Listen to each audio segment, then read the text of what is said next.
Hi, Jack, and thank you for this show. I watched the first four episodes, and I want more. I want more now, if it is possible.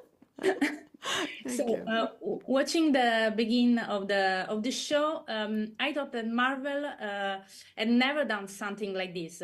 So, do you think it's a risky show for the public? The fans are ready for the songs and the madness.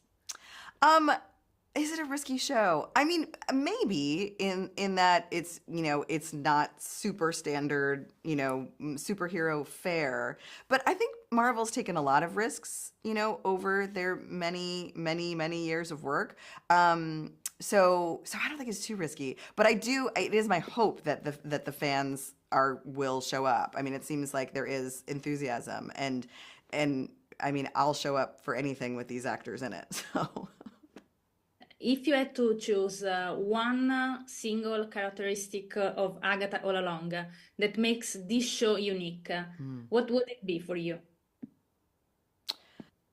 I mean, I guess I would say the tone. I think, something that I found particularly gratifying as an artist on WandaVision was the sort of high wire act of the tone, that it was a comedy and a drama and an action limited series, and also it was actually literally a sitcom, and also a Marvel property, all those things all at once. And I endeavored with my colleagues to do that again. This show is different from WandaVision, but once again we were trying to have it be a comedy, but it is a horror this time. And like WandaVision, there is a very authentic emotional journey, and the show goes to places that are heartrending. So yeah, I think I would say tone.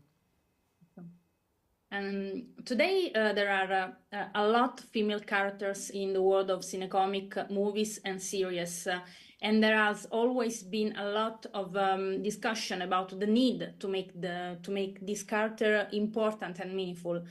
But I think that Marvel, from the beginning, with characters like Pepper Potts or Agent Carter, has always wrote women in a very modern way. I think that Agent Carter is the ultimate feminist. So, what do you think about that? I love Agent Carter. I think she's terrific. I also think there is a the comics have so many terrific female characters, for every kind of ridiculous suit that is not okay. There are characters doing exciting and interesting things, and characters that are fully realized. So I think to me it's more about the centering of characters, giving them their own storylines and their own arcs and their own properties. And I think that was a shift in a larger way at Marvel, starting with Black Widow and Captain Marvel and sort of that era. I think you can sort of like see that shift a bit there. But I agree with you. I think that Marvel has always worked to has always worked toward representation, and it's just a continued journey.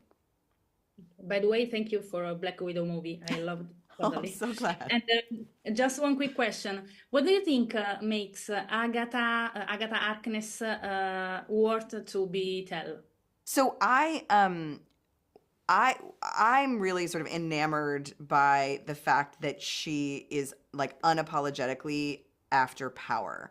And I can't actually think of another female character in the MCU who operates that way, that's like their true north.